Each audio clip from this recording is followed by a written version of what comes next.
அனைவருக்கும் மரியாதைக்குரிய சின்ன காமராஜர் என்று அழைக்கக்கூடிய அண்ணன் முன்னாள் சட்டமன்ற உறுப்பினர் சிங்காரண்ணன் அவர்களே மற்றும் எல்லோரும் அறியப்பட்டு எல்லோருடன் மிகவும் பாசமாகவும் நட்புடன் தோழமையுடன் பயணித்துக் கொண்டிருக்கக்கூடிய அண்ணன் அசோக்குமார் அண்ணன் எம்எல்ஏ அசோக்குமார் அண்ணன் அவர்களே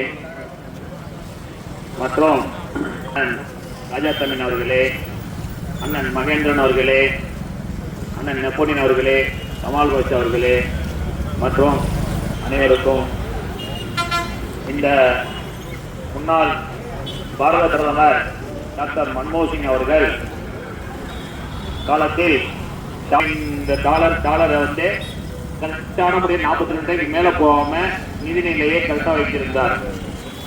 பொருளாதாரம் நிதி நெருக்கடி ஏற்பட்ட போது உலகமே இந்த IMF-இல் வீழ்ச்சி அடைந்தது.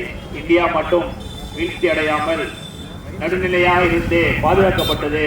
உலகமே உற்று நோக்கியது இந்தியாவை. எப்படி எது என்று கேட்டபோது அந்த பொருளாதாரத்தின் சில சூழ்ச்சிகள், சில அணுகுமுறைகளை எடுத்து உரைத்தார். பின்பு பொருளாதாரத்தில் வீழ்ச்சி அடைந்த அமெரிக்கா முதற்கொண்டு எங்களுடைய IMF-இலிருந்து நாங்கள் பாதுகாக்க வேண்டும், இதை வந்து நாங்கள் விடுபட வேண்டும் என்று இவரிடம் கணக்கு வழக்கு போட்டு வாங்கி கொண்டு போயிருந்தார்.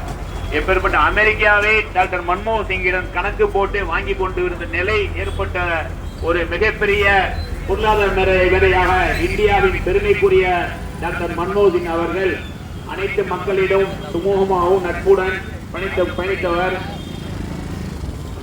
சிதம்பரம் காலத்தில் நிதி மக்களுக்கு கல்வி வேண்டும் என்ற அடிப்படையில் மக்களுக்கு கல்வி கடன் கொடுத்து அதே 5 வருட காலம் முடித்து திரும்ப 5 வருட காலம் வரும்போது அந்த மக்களுக்கு கொடுத்த நிதியை, மக்களுக்கு கொடுத்த படிப்பு உதவியை, கல்வி கடனை ரத்து செய்தார்.